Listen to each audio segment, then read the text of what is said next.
Hello, and welcome to this week's edition of Climate Change Roundtable, presented by the Heartland Institute. I'm your host for today, Jim Lakely. I'm the Vice President of Heartland, and this is the show that we air every Friday at noon Central Time. And the purpose of the show is really to just kind of counter the climate alarmism you see all over the place, not just in the mainstream media, but it infects every bit of our culture, pop culture and political culture and everywhere.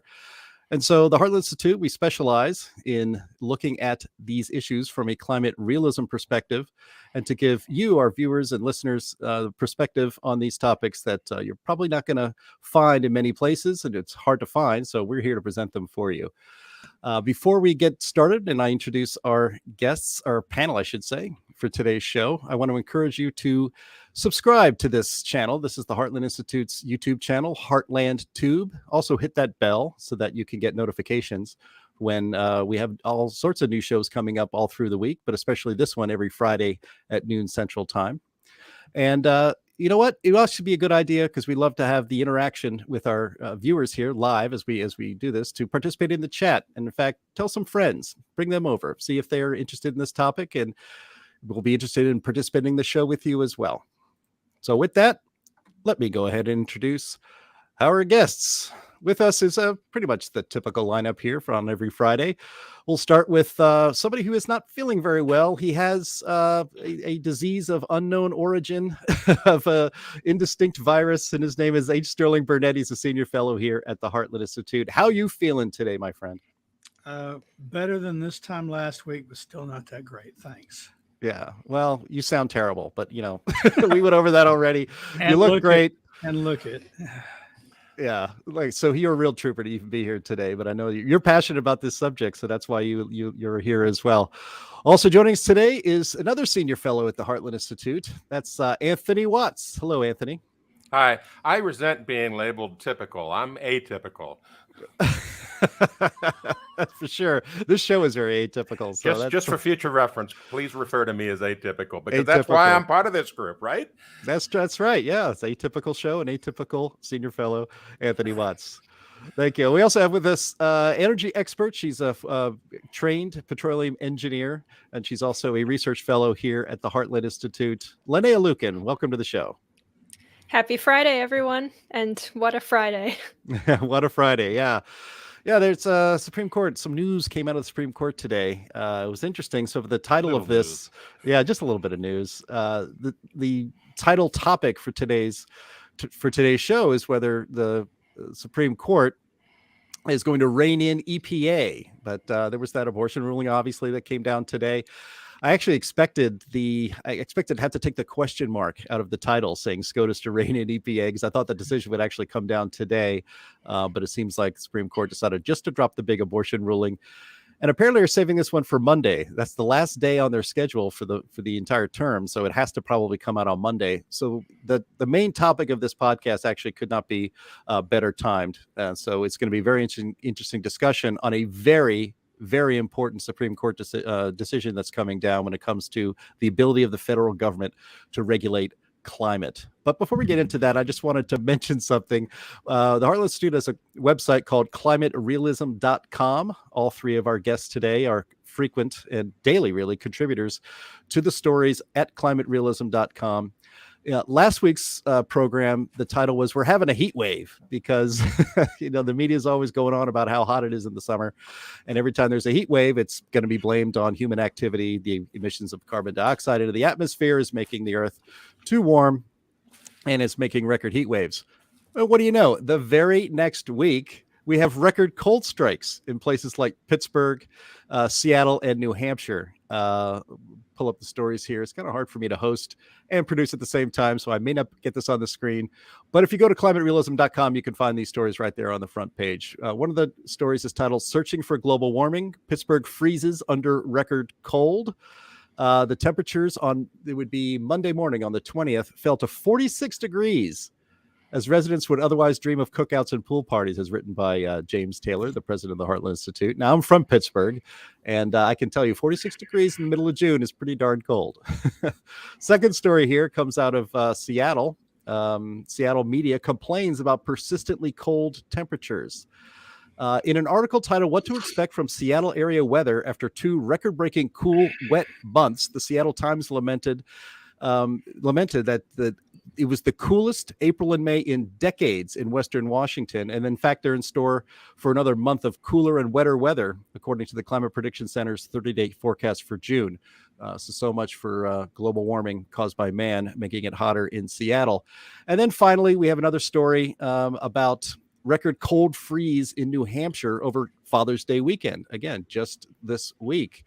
Record cold temperatures hit New Hampshire over Father's Day weekend, with snow falling at elevations as low as 5,000 feet.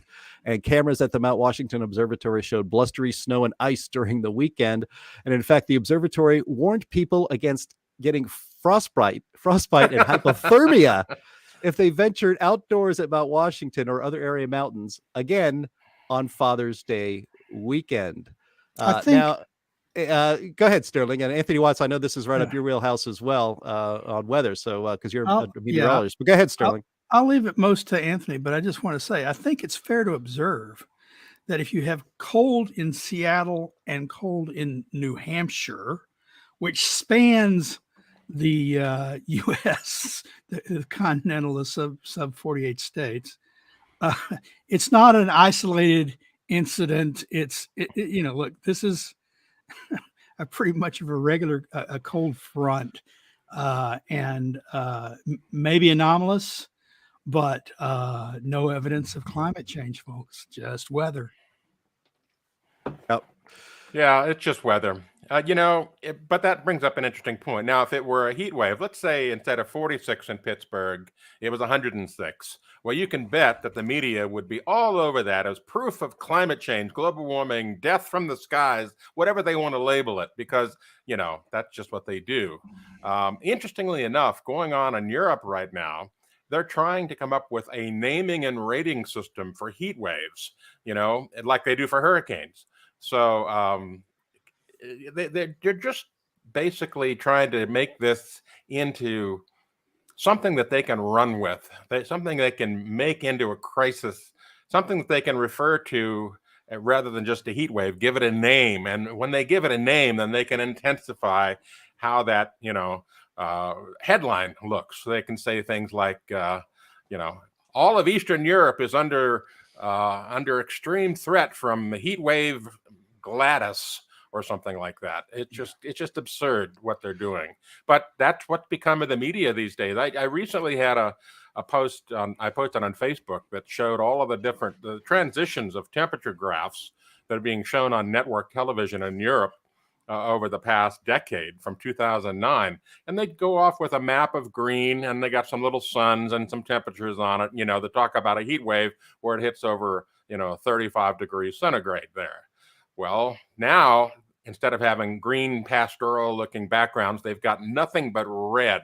It looks like apocalypse, but that's what they're trying to do. They're trying to make these heat waves into something dangerous so that they can basically say climate change is dangerous. And they're still making the same mistakes of conflating climate and weather. Right. I mean, I think maybe you can expand on that a little bit more, Anthony. It's like, our media does seem to ignore weather that's inconvenient and call it climate. And, it's just this constant drumbeat that every time there's an extreme of any kind, they say it's unprecedented. And, they even say things like, they are measuring global temperature in fractions of a degree, and say that, well, now we're at a record high and all this other stuff. But they often just conflate weather and climate. Just because it's an unusual week in the mountains of New Hampshire doesn't mean that's a climactic change, a dramatic climactic change, nor does it, of course, prove that humans are to blame. Right. And, they're even starting to attack their own right now. Andrew Dessler, a professor at Texas A&M University, put out a tweet earlier this week, basically attacking an article by Bjorn Lomborg, who used a graph from the EPA, of all places. The EPA's had this graph on their website, and we have it at Climate at a Glance, and we've used it at climaterealism.com. That basically shows, how heat waves in the United States were much more intense and long-lived during the period of the 1930s, during the Dust Bowl period. That has been undisputed, and there's huge amounts of anecdotal and historical evidence about that. Destler, because he is basically stuck in the mindset of this is the hottest period in Earth's temperature ever. They don't look at the past, which is why they try to get rid of the medieval warm period. They don't want to see that in the past. He's saying that this graph from the EPA just doesn't look right, and therefore it's statistically invalid, and then threw out some statistical mismatch, just basically say, oh, it's no good anymore. Well, I'm writing up an article to take him to task. Bottom line is that the folks that are climate change alarmist can't see past the end of their nose. They don't look at history. They don't look at anything contrary to their message. They just won't accept it. They won't believe it. They won't talk about it. They just want to erase it. It's a climate cancel culture going on. Yep, absolutely correct there, Anthony, and thank you for that. We look forward to seeing that critique from you very soon. Linnea, we lost you there for a second. Yeah, do you have anything to that. add to this, to the cold wave? Are you feeling it down there in Louisiana? Oh, no. Comfortably in the 90s and very humid. It's like you walk into a I don't know, like a steamer bag every time you walk outside, but I think that's pretty typical here. Yeah. But yeah, so much for fiber internet connection. It's being a little bit spotty today in clear blue skies, so just great. Anyway, one thing that I wanted to point out on that issue, though, is that people don't talk about the level of resolution we have for tracking weather events now enough, I think. I think if you look at it from a statistics point of view, you're going to be breaking a record somewhere at some metric at some point in time, anywhere on Earth at any given time, just because of all of the different metrics we have, all of the different data and incomplete past data that we have, and the level of measurement that we have today, like with satellites, is so much better than ever before. So, and it'll keep getting better. Over time. So we're going to be finding record temperatures in the lows or in the highs, and I kind of chuckle because I saw an article the other day that was like, this is the coldest end of June in the last 50 years for Rhode Island or whatever. And it's like, okay, but what about the beginning of June? Was that outside of the normal? Like you can parse it down. This is the coldest June 24th in the history of the smallest state in the union. And that's evidence of catastrophic climate change. Yeah. I think that you can find, if you work hard enough, you can find a record for anything that you want for any given day, anywhere. Yeah. And I want to point out that we only have about 150 years of weather records of any value, really. But somehow, that 150 years compared to is a speck in the whole history of the United States, the world. We go back millions of years, and somehow these are unprecedented times, but they don't have any weather records for way back then. They simply don't know. And from my perspective, the weather records are just a novelty. In terms of anything meaningful, not really, especially when it comes to a weather record in a city where the city's been built up over the last 100 years. And the weather high records, for example, come from the fact that, we're living in an asphalt jungle, or as they like to say, a concrete jungle, compared to, what it was 100 years ago. I always like to say this to people about when I give lectures about Chicago O'Hare Airport. Everybody in the world practically has flown through Chicago at one point in time or another. And you look at your luggage tag and it says ORD, and that stands for O'Hare. Well, no, it does not. What it stands for is Orchard Field, which is what it was when it began. It was literally a grass field with trees on either side of it. Orchard Field, but now it's O'Hare. It got renamed. But it's also now a giant megaplex of concrete and jet engines and tarmac and all this other stuff, and it's definitely a lot hotter. Yeah, for sure. I guess I don't want to belabor, but I would like to say, so earlier in the week, we ran an article on derechos, on climate realism, straight line winds. Now, there is copious evidence that we have had straight line winds, powerful straight line winds, for as long as humans have inhabited the earth. You can go back through proxy data and find the trees knocked down, the disaster areas. This is not new. And since Aristotle, we've gotten into labeling things, and that's a good thing. I understand the desire to label things and to measure things. We should want to. But just because we've now started labeling straight line winds as derechos, we've identified them as a particular kind of storm, and we started labeling them, we shouldn't pretend that once the date certain that we started labeling our first derecho, that's the first time there was a derecho. And that's what they pretend. It's like, oh, we've never had a derecho, whatever they want to call it. Alex, I don't know. Right. Derecho Alex. Oh my God, we never had it. No, it's like, of course we did. We just didn't call them derechos. We didn't measure them before like that. Just like we were having hurricanes 70 years ago in the middle of the ocean that we didn't track then because we didn't have satellites and things like that. Didn't mean derechos are like Godzilla. They rise up from the ocean and just start stomping everything, Well, and derechos, I correct me if I'm wrong, but I never even remembered even hearing that term or seeing it in print until about 5 years ago, when I guess it became convenient to say this is another, this is another dread upon the earth that humans are responsible for. No, that's the point. Is they used to just call them straight line winds. A storm with high straight line winds. Or now they've got terms like microburst and whatever. And, another one is the polar vortex. They use that in the winter now, to blame, the winter weather on climate change. Well, I studied the polar vortex back in college, back in the late 70s.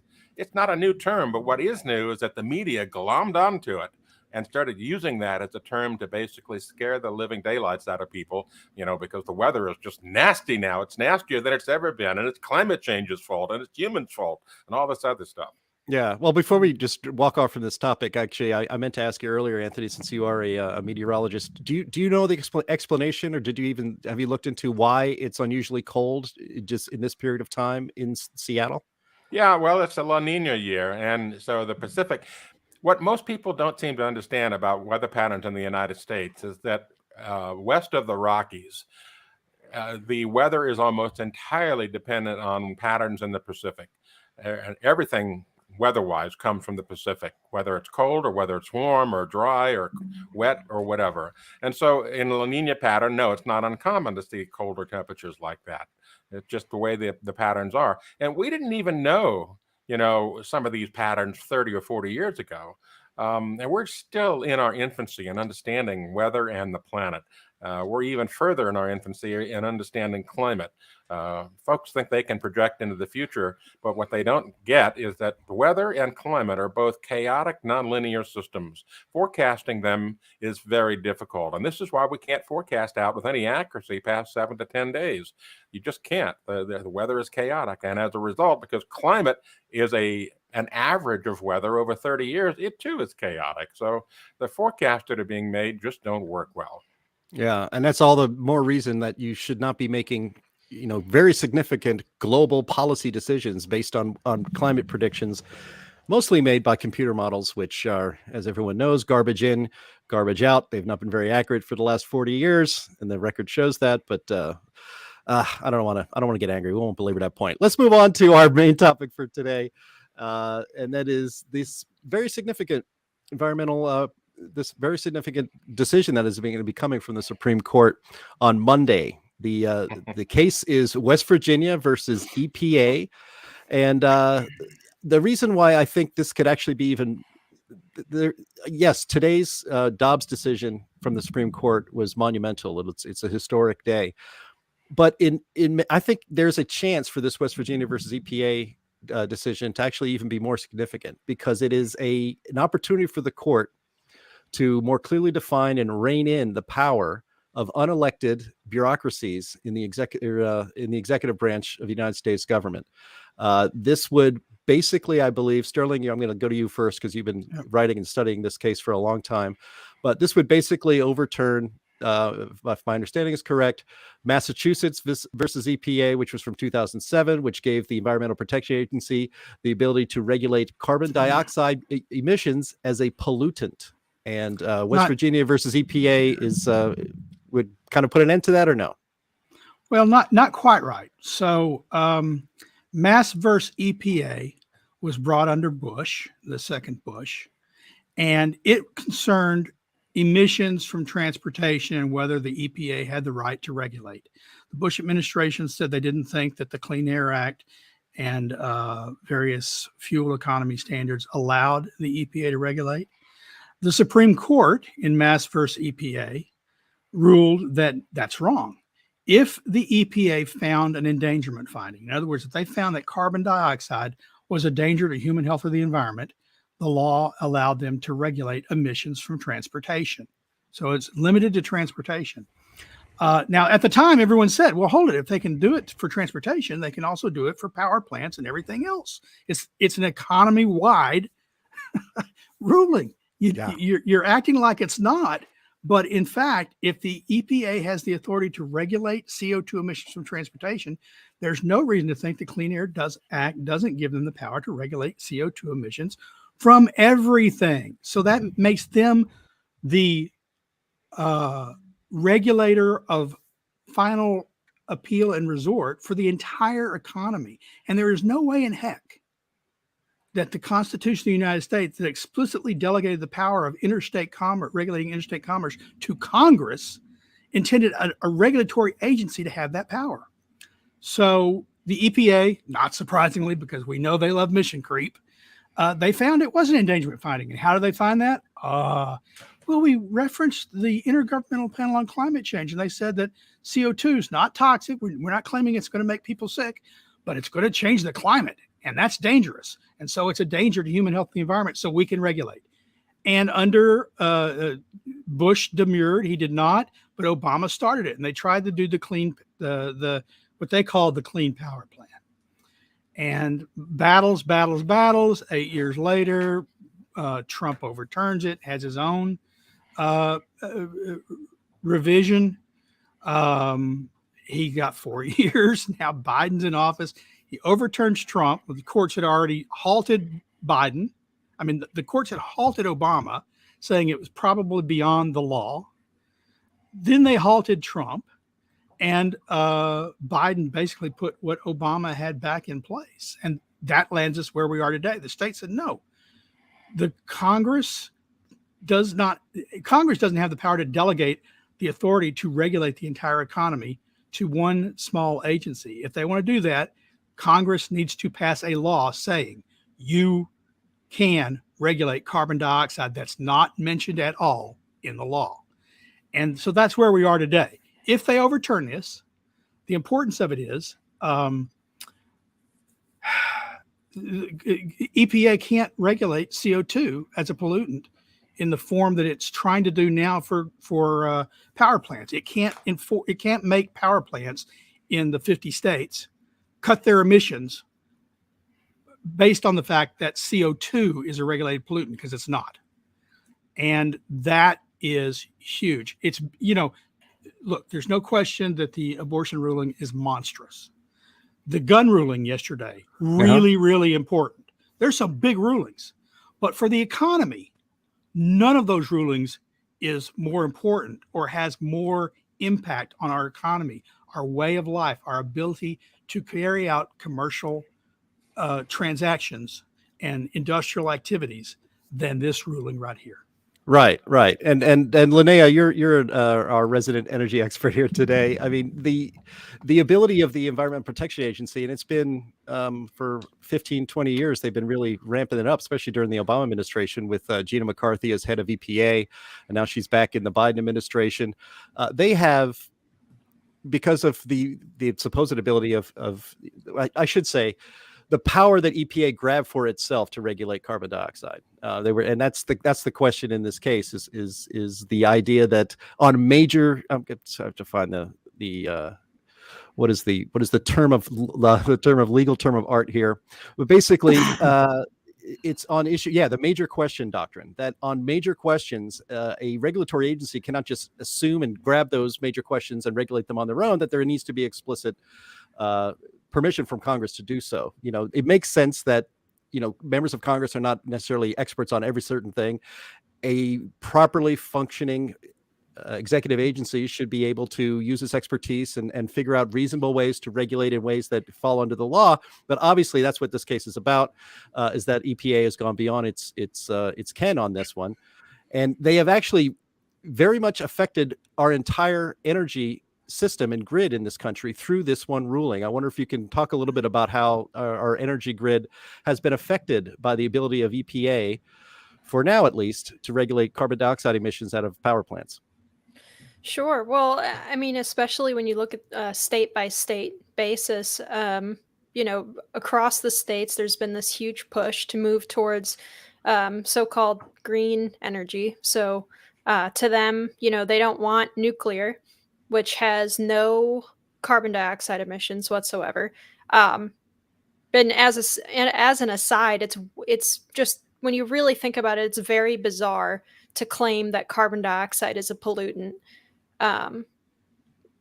Invisible, odorless, colorless, non-toxic plant fertilizer, we all respire. If you want to regulate an atmospheric gas as a pollutant, you might as well do oxygen, which to an extent, I guess they do some compounds involving oxygen, but it's very strange. But on the issue of the grid, so they don't want nuclear. They don't want hydroelectric. They don't want coal or natural gas. Pretty much the only thing that they talk about is going to be wind and solar, which are a terrible burden on the grid. Every kilowatt hour that you get out of wind or solar needs to have a consistent backup because they are so unstable on the grid. You can't just, it makes the grid way more expensive to operate when you have something like wind or solar, which is intermittent. So it's not always operating. You get huge influxes of energy when the wind is blowing or when the sun is out, and then none at all when that's not happening. And it's actually really difficult to handle a grid when it's fluctuating back and forth so wildly like that. And there was an issue in Florida where they were trying to get the solar companies and the people who buy solar installations for their roofs to actually pay for it instead of the state covering some of their losses. And because the issue is, when you put rooftop solar on your house in your neighborhood, you make it more expensive for other people to get electricity in the neighborhood because it makes the grid less stable, and it makes people have to, or the utility company have to try and make up for the ebb and flow of your solar installation. So it's terrible policy all around. No. Go ahead. Go ahead, Sterling. You have to understand, we have an electric grid that was developed over 100 years. And historically, for that history, entirety of that history, states have regulated their electric grids. They decided what best mix fit their power needs based on the conditions, based on the availability of power sources. This is trying to federalize the entire power grid, to usurp every state's authority to regulate the power sources, supplies, and delivery within its state. That is not in the Constitution. It's not in there. But they're trying to do it.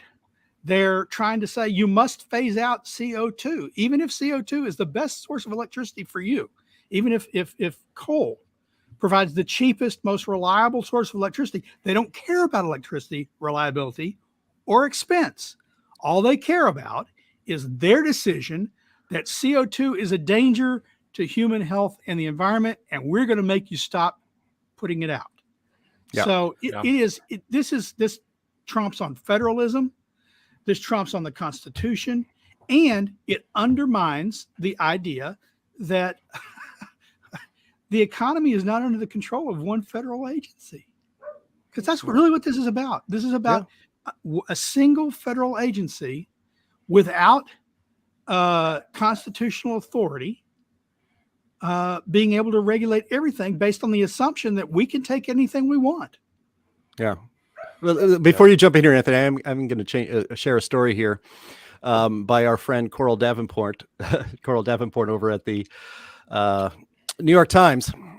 She writes with some alarm that within days, the conservative majority on the Supreme Court is expected to hand down a decision that could severely limit the federal government's authority to reduce carbon dioxide from power plants, pollution that is dangerously heating the planet. So there's so many, there's so many lies in that opening paragraph. I can hardly stand it because, of course, carbon dioxide is not a pollutant. And she says, but this is only a start. The case, West Virginia versus Environmental Protection Agency, is the product of a coordinated multi-year strategy by Republican attorneys general, conservative legal activists and their funders, several with ties to the oil and coal industries, to use the judicial system to rewrite environmental law, weakening the executive branch's ability to tackle global warming. I find that sentence that is written with such alarm and panic actually kind of funny. The idea that we'd be using the judicial system to rewrite environmental law. No, the EPA was writing its own environmental law, and this court appears poised to allow Congress to write environmental law and energy policy in this country. So I don't know. To carry out its mission to regulate interstate commerce, basically, you know, say what you will about the decisions on these other matters today. It's all been about the court saying we have a restrained federal government. There is a background of law which says who can do what and who can't and has no say. And in this case, there's only one branch of the government given the authority to regulate interstate commerce, and it ain't the executive. Right. It's Congress. And if Congress wants to regulate it, all the court is taking up here is whether it's actually going to enforce the law that says Congress has that sole authority, not Joe Biden or Barack Obama or even Donald Trump. Yeah. Yeah, it's an anything goes kind of a mentality. You know, the end justifies the means. So they're trying to basically get CO2 erased from all of our energy production because they believe that it's going to create a dangerous future for us. But that dangerous future that they've been predicting for 40 years, first there's an ice age due to you know, carbon dioxide and coal dust and everything else. And then, you know, carbon dioxide is going to make it unbearably warm. These things haven't come to pass. The disasters they've predicted that they're using as the reasoning behind, you know, doing these kinds of regulations haven't come to pass. Tornadoes are less, hurricanes are less. You know, it's just not happening what they're predicting. And yet they're still stuck in this mindset that the computer model projections represent fact. Computer models are not fact. For the most part, they are a fantasy. They do not project reality based on what we have seen. And they will run computer models to come up with virtually anything these days. I mean, you can tune a computer model to say, you know, that virtually anything will change in the future based on your starting conditions. But it's all, as I said before, it's chaotic systems. You can't predict linearly in a system that is the Earth, which is entirely chaotic with its weather and its climate. Right. And let's be clear, this decision, West Virginia versus EPA, it would momentarily at least disallow or not allow the EPA to regulate carbon dioxide coming out of power plants as a pollutant. Now, does that mean that EPA will never be able to regulate carbon dioxide as a pollutant, you know, or regulate carbon dioxide emissions? No. This decision, just like a lot of these decisions that the left is going crazy about, the gun decision, the abortion decision, and now this decision, it would be reestablishing the idea that the elected representatives of the people of the United States, through their elected representatives in Congress, set policy, especially on major questions, important policy. So if Congress, Jim, that's just crazy talk. I know, right? Yeah. I mean, you're exactly right, Jim. This is 100% correct. The idea that if this is struck down, suddenly we are bereft of the ability to limit carbon dioxide emissions, if that's what we really want to do, is wrong. Congress can pass a law tomorrow. Remember, Congress has taken up multiple laws to regulate CO2, and they have rejected them. When they reject something, that doesn't mean the agency gets to fill in and pretend like they had passed it. Right. That's the whole point is Congress did address this, and they've said no. And when they say no, it's not up to some agency to say, well, we don't care what you think. we're going to do it anyway.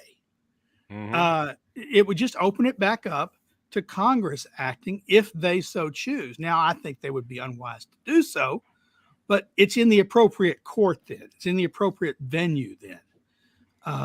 And look, that's true for so many things.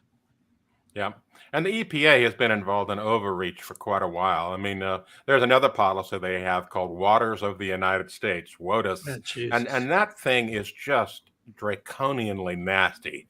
I mean, they go in and they tell farmers that, you can't put in a pond on your property for fire protection because, some salamander lives over there on that field or whatever. They do crazy things like that, which basically take away personal property rights and other personal rights in favor of the environment because we said so. We're the EPA. We're here to help. Yeah. That's their whole motto. And I really do hope that they get reined in big time. Yeah, I mean, this like I said earlier, this decision could really. Someone actually, I'm going to bring up the comment here. I wonder if anyone has the expertise to comment on this. This is from I believe this is a friend of yours, Anthony Watts, Charles Rotter. Yeah, he says I haven't been closely following West Virginia versus EPA. What are the chances SCOTUS goes wide and strikes down the Chevron deference in this case? I don't know. Based on what we've seen in the gun case and the abortion case, there's actually, I would say, maybe 20% chance that they might actually go all the way. And the Chevron deference is basically the concept that all that expertise is left to the agencies to figure out. That basically the Chevron deference is what allows which is what allows the EPA to regulate carbon dioxide as a pollutant. Just declare it so and go ahead and regulate it. Go ahead, Sterling, if you want to add to it. It's I think there's almost no chance at all that they strike down Chevron deference huge in a broad fashion. They've been tinkering. They've been tinkering along the edges. They've been withdrawing deference on WOTUS decisions that Anthony mentioned, on Endangered Species Act decisions. They've been doing that a little bit at a time for about 5 or 6 years now. They like to tinker. This will be a big one. But they're not going to say for the wide variety of laws that Congress has passed, with clean toxic waste, various laws on toxic waste, that we shouldn't defer at all to agencies within sort of a narrow area of their expertise. But the difference between this and most of these other decisions, you can regulate many gases, you can regulate many toxic releases without affecting the entire economy. You can't do it with CO2. And that's the big difference here, is that it's so ubiquitous. This is giving them the ability to control the entire economy. And the agency just was not designed, the power was not delegated to do that. So it will diminish Chevron deference, just like previous rulings have done recently. But will it wipe it out entirely? I'd be stunned if the court took that step. Yeah, what most people don't realize is that when you control energy, you control everything. Yeah. Everything in our life today is based on availability of inexpensive and reliable energy. And as we've seen with recent gas prices, with the gas prices spiking incredibly so, and I'll even use the word unprecedentedly so, we end up with a complete disruption of our supply chain because it's no longer economic to ship certain things. We've got shippers trying to figure out how do they stay in business. We've got supply issues related to that. And, then there's the whole COVID thing that's messed up, all of the employment and so forth. But energy is central to our life in the world today, no matter who you are or where you live, unless you live in a mud hut somewhere in Southeast Africa. That might be the only exception. But if you live in any of the Western or modern cultures, energy is central to your daily routine, it's central to your life. And when they can control energy, they can control every aspect of your life. Now, and mind you, I'm not saying that they shouldn't overturn Chevron. I think they should. I think it was a poorly decided decision. I think that the Constitution is clear that only Congress has the power to, and that I don't see in the Constitution, the power to delegate that power given to Congress. It was convenient because you're right. They're not the experts on this, that, or the other, but they should just have to go back to them every time. Okay, here's what we recommend. What do you think, Congress? It ties up things, but I'd rather have Congress doing its job and less mission creep than allowing mission creep on the off chance that they'll get sometimes something right sometime and not be restricting liberty arbitrarily. Yeah, I mean, again, it's what we said before. It's if this stuff needs to be done to save the planet, Congress can pass it. This president certainly would sign it, and it would be the law of the land, and they'd have that power. But you're not allowed to just take it. Linnea, just to maybe wrap up this topic here before we move on to our other topics for today. If West Virginia versus EPA comes out the way I think this court will come out based on just the last two big decisions that it had before it. Will we see more natural gas and coal-fired power plants being built in the United States? I know that Germany, I think for one, is building coal-fired power plants again to back up after their wind disaster. And there's other countries that are also not the United States that are building coal-fired power plants because they realize that the green energy revolution is phony. Will there be a change in our energy structure here? Will we see more natural gas plants? We might see more natural gas plants, but I doubt that we'll see more coal plants. When any of that is proposed, the left will go berserk and they will throw whatever lawsuits, meritless or not, at this, and they will just try to block it in every path. Sorry, Linnea, go ahead. No, it's all right. Yeah, like Anthony said, I don't necessarily think that this one ruling is going to, radically make a difference on our energy, or the trajectory of our energy structure here. I think that it could create a less hostile environment towards something like a natural gas plant or maybe even pipeline systems. And it'll definitely put a few wrenches in, but there are still a lot of regulatory hurdles to get over that are holding projects like this back, including the hurdle of, as Anthony said, activist hysteria. So I think that it might be a little bit premature to say that it'll fix all that much. I do want a real quick comment on someone's comment that they had. I think Harry R. said that you can't put out a lithium battery fire by regular means, but you can put it out with a carbon dioxide extinguisher. Yes, you can. So... Well, let's make sure those are still legal. Yeah. The EPA isn't regulating those yet, are they? Just wait. California will ban those next. Oh, definitely. Yeah, burn, baby, burn. No, we haven't talked about it. And in fact, honestly, I hadn't thought about it much until now. But if this case goes our way and the EPA is restricted from regulating carbon dioxide emissions from power plants and commerce, it will also, I suspect, affect FERC's ability to regulate carbon dioxide emissions from pipelines. Yeah, that's what I thought with the pipeline. FERC is just now saying, no, we're going to make you take into account carbon dioxide emissions. Well, if EPA doesn't have the authority to regulate carbon dioxide emissions, the Federal Energy Regulatory Commission also doesn't have the authority to do that. Well, it's worse on the FERC end because they're not just saying that they'll regulate any kind of leakage or anything from the pipelines. They're saying that they will regulate based on end use emissions. That's right. So if a company transports something by pipeline and then down the road, Joe Schmo uses it to fuel his house, to light his stove or something. Yeah, he lights his stove. The company that built the pipeline or that runs the pipeline is being held accountable for the downstream product, which is just insane. Yep. Interesting side note. I actually met Joe Schmo once. Seriously. There was a guy that I'm serious. And of course, this is one of these only in California stories. I had a guy come do some yard work for me that I'd never hired before because someone that I had been regularly using, they disappeared on me. And so I hired this guy and he came over and he did some great work for me. And then I went to write a check for him. And I said, just give me your name and I'll write it down on the check. And he says, I can't give you my name. You're going to have to look at my driver's license because you won't believe it. Literally, Joe Schmo, SCHMOE. That was his name.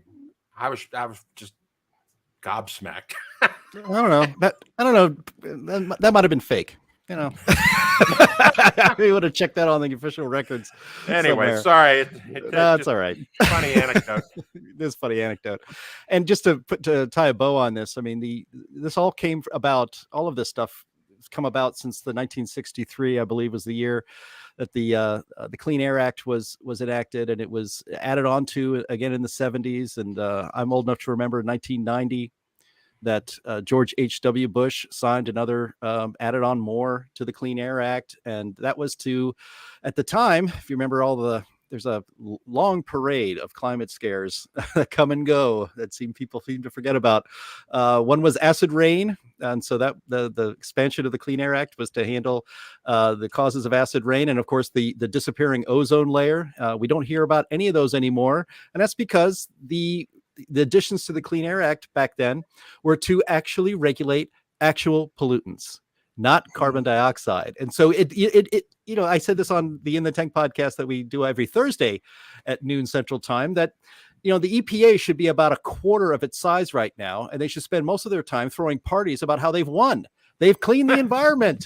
It's over, guys. We've done great. We'll keep an eye on things, but we're actually going to spend our budget on having parties celebrating the amazing cleaning of the environment that has been done by the United States through proper regulation of EPA. But, we've recommended, Heartland's recommended in the past returning the EPA's authority to the states and doing a 50 state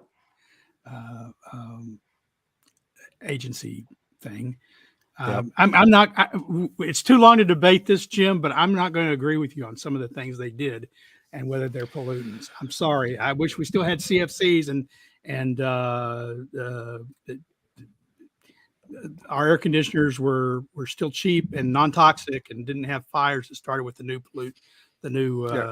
things that they did. So fair enough. So the very early stuff when they were regulating smog, when they were regulating sulfur dioxide, the 1970 Clean Air Act, those kinds of things were definitely for health. Later things were very esoteric. Yeah. Well, I mean, a federal government agency is in the business of keeping itself alive and increasing its budget every year. It's not necessarily in the business of establishing or accomplishing the mission of which it was originally birthed. When we see a federal agency that actually puts itself out of business by declaring victory, I think the rapture will come. So that's that's when that's going to happen. All right. So that's a new term, climate rapture. There, we should go for that. Oh boy, don't give me any ideas, Anthony. It's already a religious cult. You don't need to put more terminology into their lexicon. Okay. Hey, so, if it means true believers are taken up into the heavens and off this earth, I'm all for it. You can direct your hate mail to hburnett@heartland.org. All right.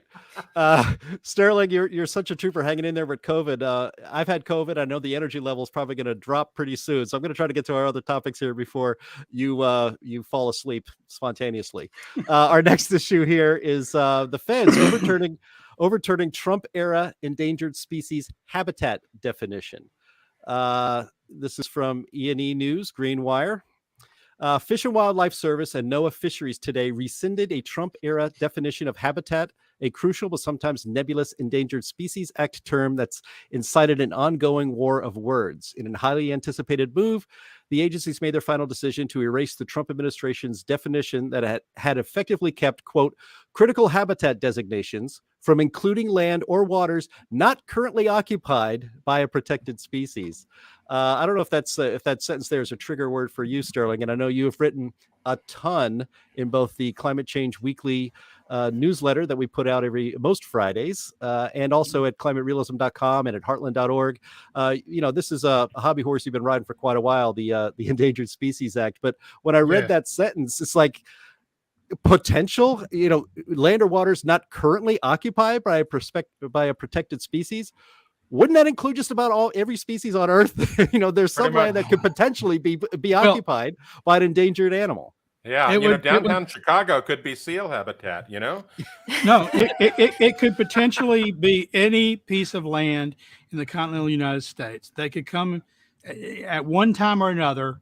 There are animals that roamed my area of Texas that no longer roam here. And it's not suitable for them to roam here. If you plant them here, if they still existed, and you plant them here, they die. But according to the new EPA rule, the new Fish and Wildlife Service rules, no, it's potential, because under some feasible scenario, we could go in with millions of dollars and completely scrape your entire neighborhood off the map and plant ponds and stuff, and then we could bring them back. That's habitat. No, that's not habitat. And in fact, this is one of those things where the Supreme Court has been whittling away at expansive definitions of habitat for some time. And there was a case out of Louisiana with a dusky gopher frog where a company wanted to develop its land. It was a timber company. They wanted to develop its land. And the EPA, the Fish and Wildlife Service says, no, we'll give you a license to develop your land if you spend hundreds of millions of dollars to create habitat for a frog that hasn't existed there in over 150 years and couldn't exist there right now in its present state. The court said no. And then the Trump administration said, we're going to write rules that say, the court's ruling was potential habitat has to at least be habitat in the first place. And the Trump administration said, that seems reasonable to us. And so for it to be potential habitat, it must actually be viable as habitat for the species involved. Biden says, we don't care what the court says, and we don't care what the science says. We're going to expand it again. And so basically any piece of property that they want to declare potential habitat for a species they think they could transplant there and make it work with lots and lots of money and taking away your property rights, that's the new rule. Yeah, this is it's truly a tragedy, and this is why we don't have polar bears in Arizona.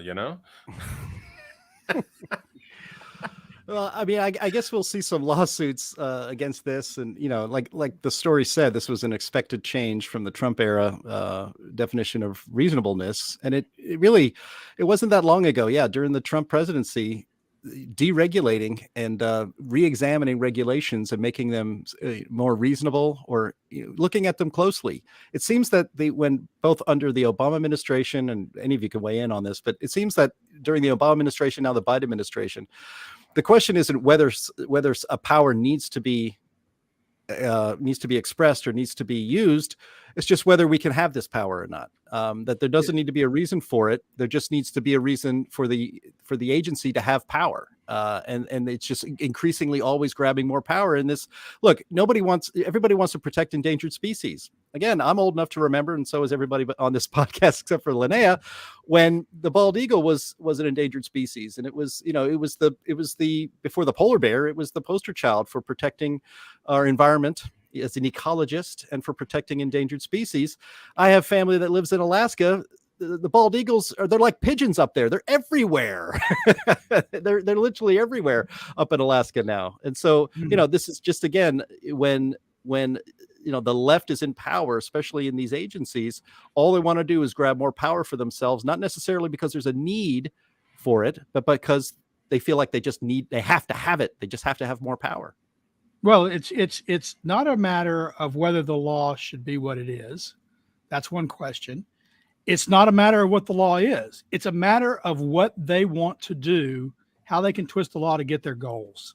Mm-hmm. And in this case, it's all about controlling people's lives. It's about controlling private property. The Democratic elite don't trust average people to manage their property in ways that suit the ends of the elite. That's the whole point, is they don't want them to reach their own personal goals. The elite have goals, and they want to twist any law, and in this case, the Endangered Species Act, to let them obtain their goals, always using other people's property and other people's money. Right. Well, and it's they've completely abused the endangered species issue. And Sterling, it's one of the first long conversations you and I had when we were at the conference in New Orleans a couple of years ago, regarding when I was living in Wyoming at the time, the Blackfoot ferret issue out there. They'll come to a farmer or a rancher and they'll say, hey, this property of yours, we really we think that you should limit your use of it because whatever reason, we're worried about the water supply, we're worried about blah blah blah. And if the rancher tells them to put it where the sun doesn't shine, they'll come back with a report that there's been a Blackfoot ferret sighted on their property, and now they have to relinquish their property and set up all these barriers and stuff around the ferret holes, and they're not allowed to cattle ranch basically anymore on this property. And it was funny, when I lived in Wyoming, basically every town hall meeting there'd be one or two ranchers at least that would stand up and petition to get the Bureau of Land Management and the EPA out of the state of Wyoming entirely. They're just so sick of it. Yeah. I was at a meeting once where someone from the Bureau of Land Management was at the meeting, and that was the most fired up, crazy thing I've ever seen. People were so furious because the that have been levied on them are just absurd. It's more insidious than you say, Linnea, because they don't take their property. That would require a Fifth Amendment taking and payment. They make them keep the property and they just control its use. So the landowner is still paying the taxes on it. It's their property via a document, in law, but not de jure. They have no control over their own property, but they're still expected to foot the cost. Basically, the Endangered Species Act should have been written such that if the government, I've read the Constitution, you won't find the word species in there. You won't find the word animal in there. It's not there. If the government wants to think that's a public purpose, to protect species, to protect whatever species it is, they should have to pay those people where the species reside to maintain the habitat, as opposed to just saying, sorry, they'd have to do that for a school. They'd have to do that if they want to put a military base on your land. They should have to do it if they want endangered species habitat on your land as well. But that's not what they do.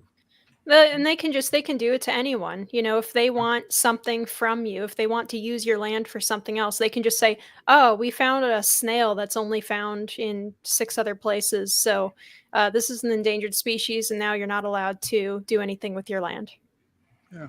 Yep. All right. Well, that's a good discussion. I'm glad we went through that. It's, I think, really important. We haven't talked about ESA on this podcast yet, so add it to the checklist of topics from the climate change roundtable. Let's wrap up here as we're nearing the end of the podcast. A story that is, well, almost too silly to believe, and I actually pulled this from Anthony Watts's What's Up With That, which is the greatest climate news website in the world, next to climaterealism.com, of course. And it is about how the United States Navy is holding a climate change war game. It says here, the Navy next week will host an open source tabletop war game to experiment with how climate change could affect a future conflict, a service official said today. The half-day exercise will feature individuals from Capitol Hill, the Defense Department, the defense industry, think tanks, not this think tank, and academia. Navy Assistant Secretary for Energy, Installations and Environment, Meredith Berger, told reporters during a Defense Writers Group breakfast, quote, "We're going to create the right level of stress in a very responsible way to see that it is hard to make these choices, and there are unanticipated consequences, and there are costs and impacts and all sorts of intervening circumstances that we need to think about from each other's perspective. Because the purpose of this exercise is to come together and really think about and experience what it means to operate in a climate impacted environment." Linnea, does this mean that the Navy is going to practice doing amphibious landings in Arizona? I hope so. The first thing that came to my mind when I heard this story was that, oh, they're going to be recreating Waterworld. They're going to pretend like we're going to be underwater in 10 years. Florida is not going to exist anymore. Washington, D.C. is not going to exist anymore, if only. We're going to have just a few, like you said, the mountains in Colorado are going to be sticking up out of an eternal ocean. And the Navy is going to have to deal with that. And have to fight like pirate raiders on the high seas and stuff. It's going to be great. It's- But what it's probably going to be is they're going to say, do we really need to maneuver our ship in such and such way because the thrusters cost this much CO2 emissions and launching this missile is going to cost this much CO2 emissions? No more you know. zigzagging to avoid torpedoes. That's out. No, you can't. We did the numbers and we saw that your ship burning and sinking to the bottom of the ocean has less of an environmental impact than the CO2 expenditure of avoiding the torpedo. So yeah, this is crazy. As if during wartime there aren't always unexpected stresses and changes and responses that are necessary in response to just the war itself, folks. When I heard about this, my first thought was there's an episode of South Park where climate change is coming and it's this huge hulking shadow people are running from. And I pictured the Navy firing missiles into the shadows and we're fighting climate change. Well, I mean, in all seriousness, I mean, they say so stupid. They say the justification is because climate change is going to cause all sorts of climate migrants who are going to have to be dealt with. That apparently there's, when all the islands, including and then the peninsula of Florida, are underwater, there's going to be people in boats floating around looking for dry land, and the Navy's going to have to be out there patrolling those waters, I suppose, and how to deal with these climate refugees. Don't get me started on this. We won't have time to finish. But yeah, I mean, I keep waiting for some general just look at this and say, this is crap, and just go out and say it publicly. We're not in the business of worrying about climate change.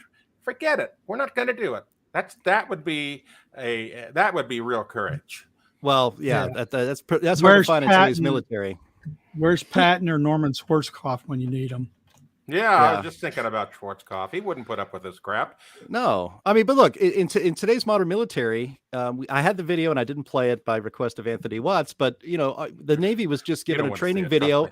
Yeah, the Navy was just released a training video in which they were training members of the Navy to use the proper pronouns for people, and to not cause offense by using the wrong pronoun or assuming anything about somebody's pronouns. Meanwhile, our Navy is like they're crashing ships into each other. China is right now, in just the last, I think, 10 or 15 years, just in new ships has a Navy bigger than the United Kingdom, Germany, Spain, and India combined in their sitting navies right now. At the rate they're building, they will be bigger than the United States in about 10 years. They'll be bigger than the United States in about 10 years. They just this week launched the largest, most scientifically advanced or technologically advanced aircraft carrier, maybe in the world, even better than ours. And this is the kind of stuff that our Navy is doing war games for. It's just absurd. And it's not just funny. It's actually dangerous to national security to deal with this kind of garbage. Not their primary mission to worry about climate. It isn't. Yeah. Do you think the Chinese are worried about using the proper pronouns on the decks of their ships? I don't. Yeah. I don't think they give orders and people are expected to take orders and they don't care if they're offended by whether the order was given by someone who called them a male, female, or whatever. Right. I mean, and the China doesn't care about the environment either, obviously, if you look at what they've done in these international agreements. And they're also building a new coal-fired power plant about once a week or 3 of them a week or something like that. So, while we're dealing with this stuff here in the United States, we're actually making the world more dangerous by weakening ourselves through this kind of nonsense when we should be worried about, having the Navy ships not run into each other. And submarines bang into underwater mountains. It's just absurd. So, all right. Well, usually I like to end on a high note, and now I'm mad. But we'll end the show anyway. Thank you, everybody here in the chat. We had a nice audience today and a lot of great comments. I would encourage you to again tell friends about this show. We do it every Friday at noon Central Time, right here on the Heartland Tube, the Heartland Institute's channel here on YouTube. And say goodbye, everybody. Goodbye. Adios. Have a good weekend. All right. And we will see you next Friday. Bye-bye.